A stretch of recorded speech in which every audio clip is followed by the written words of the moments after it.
कर्नाटका हुकूमत के चल रहे असेंबली सेशन में इस मरतबा गाँव कशी बिल, तहफ़्फ़ुज़ गाँव कशी बिल को लाने की तैयारियां हो चुकी हैं। इस सिलसिले में बात करने के लिए हमारे साथ जेडीएस के सीनियर लीडर शफीउल्लाह साहब हैं। शफीउल्लाह साहब बताएं, बीजेपी एक के बाद एक बिल ला रही है। अभी फार्मर बिल मरकज़ी हुकूमत ला ही चुकी है और ऐसे में कर्नाटक में गाँव कशी बिल भी आने वाली है। क्या देखिए, कर्नाटक में 2010 में जब बीजेपी की हुकूमत थी तो बीजेपी हुकूमत ने उस वक्त 2010 में तहफ़्फ़ुज़ गौकशी बिल पास करके हमारे सदर ममलिकत को भेज दिया दस्तखत के लिए।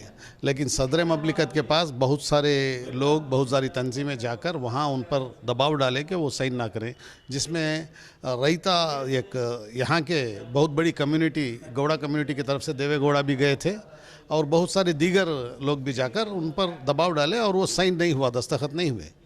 फिर जब सिद्धरामैया हुकूमत में आए तो वो बिल वापस मंगा लिए, जिसकी वजह से अब तक यहाँ कोई जुल्म ज़बरदस्ती नहीं रही। अभी नाम गौकशी का दिया जाता है, तहफ़्फ़ुज़ गौकशी का दिया जाता है, लेकिन असल इनका टारगेट ये है कि जो लोग भी ये गाय, बैल या भैंस लेके जाते रहेंगे, चाहे दूध के लिए हो, कुछ भी हो, तो वो गो प्रोटेक्शन फोर्स जो है वो आके उन पर हमला करके नुकसान पहुंचाती है। जहाँ तक गाय का मामला है वो पहले से ही बैन है, गाय तो नहीं काटी जाती है। अब मामला जो बीफ का है, जो दूसरे जानवर हैं, बैल या भैंस, इसको किस तरह से देखना चाहिए? देखिए, गौ protection act 1964, cattle protection act 1964 of Karnataka के मुताबिक गाय नहीं काटी जा सकती और जो भी जानवर, दूसरा जानवर काटना है, बड़ा जानवर, उसको डॉक्टर के सर्टिफिकेट लेके 12 साल की उम्र के बाद उसको ज़बाह किया जा सकता है।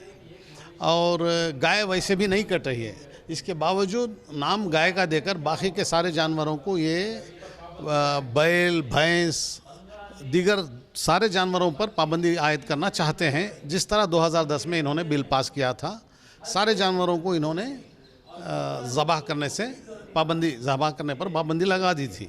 असल में ज़बाह करने पर पाबंदी लगाते हैं तो एक्सपोर्ट भी बंद करना चाहिए, और एक्सपोर्ट बग़ैर ज़बाह के कैसे हो सकता है?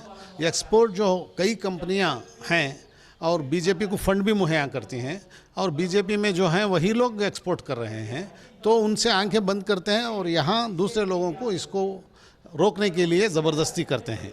एक तो इसको हिंदू मुसलमान बनाने के लिए, इसको इस्तेमाल करने के लिए ये बिल लाया जाता है। जबकि जो बीफ खाने वाली तादाद है वो मुसलमानों से ज़्यादा दलित और दूसरे कौम के लोग भी खाते हैं।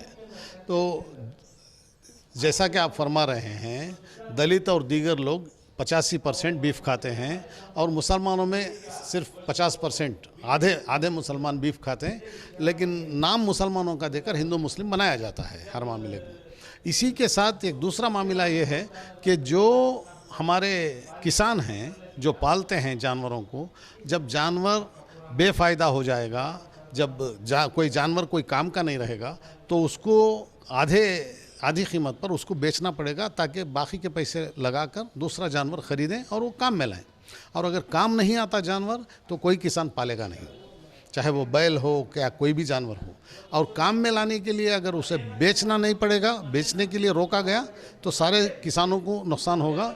इसलिए यहाँ किसानों की बहुत सारी तंजीमें जमा हुई हैं आज, और यहाँ उन्होंने फ़ैसला लिया है किसानों के तरफ से भी ये एहतजाज, पुरज़ोर एहतजाज किया जाएगा, ताकि ये बिल ना लाए। और बिल लाने से किसानों का 90% नुकसान होगा, गोश्त खाने वालों का सिर्फ 10% नुकसान होगा। लेकिन बीजेपी का टारगेट गोश्त खाने वाले हैं, किसान नहीं। लेकिन किसानों में ये बात पहुंचानी पड़ेगी, और यहाँ की किसानों की तंजीमें ये बात पहुंचाने की बात कह रही हैं, और हमें भी कोशिश करनी चाहिए कि किसानों को ये बात पहुँचाएँ कि इससे नुकसान सबसे बड़ा हमारे किसानों को होगा। बहुत बहुत शुक्रिया। ये थे शफीउल्लाह साहब। इनका कहना है कि कहीं ना कहीं हिंदू मुस्लिम बना के राजनीति करने के लिए जो है इस तरह की बिल लाई जाती है, इसका मकसद सिर्फ पॉलिटिक्स है। जबकि गाय की ज़बाह के लिए जो पहले से ही पाबंदी आयद है, सिर्फ बैल और भैंस यानी कि बीफ के मामले को ही उठाया जा रहा है। कैमरा पर्सन समीर के साथ शाहिद काजी, सलाम टीवी, बेंगलुरु। एक मिनट।